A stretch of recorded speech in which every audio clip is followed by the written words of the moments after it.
Motets are the first large-scale effort to write things that are not just for the mass.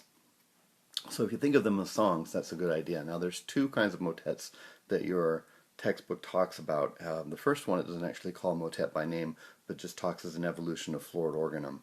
And the other one is more of a secular chant by Michaud, and we'll look at both of those and you'll see them as you go through the text. But if we talk about the kind of chant based and organum based motets that are featured in your textbook, what you'll find is they have a beginning and a middle and an end like an actual song.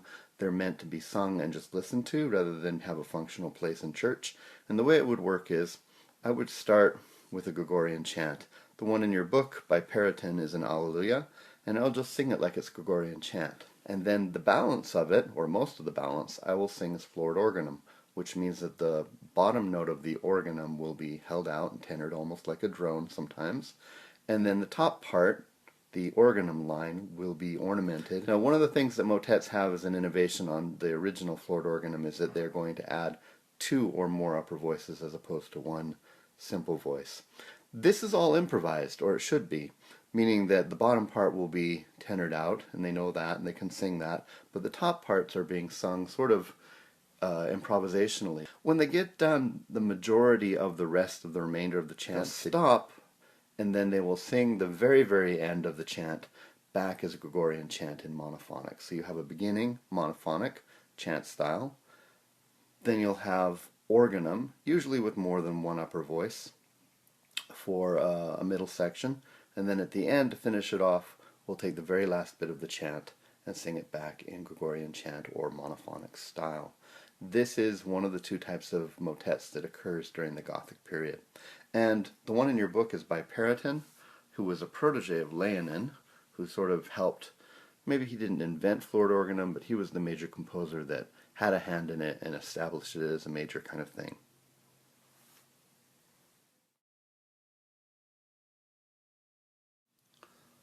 So the second kind of motet that's featured in your book is more typical, actually, of what we would call secular or non-religious songs in this time period.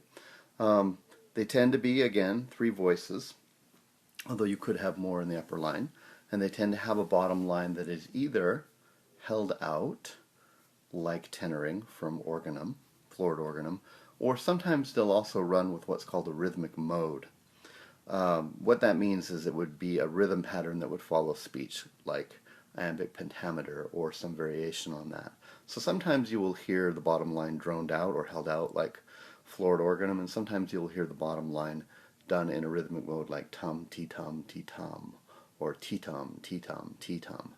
Either way, that bottom line is called the cantus firmus. It means fixed melody or song.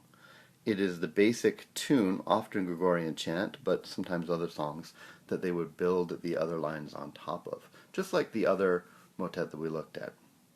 It just has a different name now, cantus firmus. In other words, they start with a fixed melody, that would be the tenored out line on the bottom, and then they would write the other parts above. Two or more lines above, and this is where it gets interesting.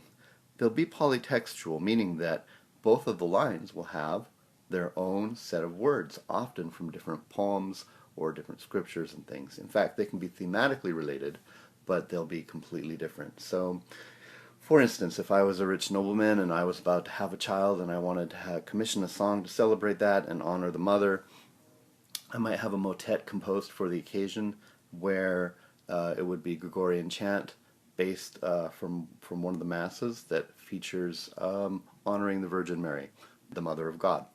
And then on top of that, the two lines, one might be a French poem talking about the beauty of women or the wonderfulness of mothers, and the other one might be another language even that also talks about motherhood, or perhaps a different scripture that's actually about Mary. These would all get put together, and the idea is that you have different things to listen to, the different lines, the thematic ideas, the way that the words and things interact. The greatest composer that's known from this time for writing these would be Guillaume de Machaut. He's from the 1300s, he's active during that time, and he writes literally hundreds of these things. So, when you're asked a test question, what are the attributes of a Gothic motet? here's what you want to do. You want to say, well, they feature a cantus firmus or a fixed melody on the bottom, could be tenored out like florid organum, could be the rhythm is part of a rhythmic mode based on speech patterns. It'll have two or more upper lines. They will have multiple text sources, although they could be thematically related. And you could even say that they're polylingual as well, meaning they sometimes have different languages. I encourage you, after you've finished watching this film, to go and look at the podcasts for the two pieces in your book, the Periton Alleluia and the Macho, Quant à moi, because I'll do not videos, but audio where I'm playing the music and I'm actually commenting about it and pointing out things, and so you'll have a sort of more hands-on active listening guide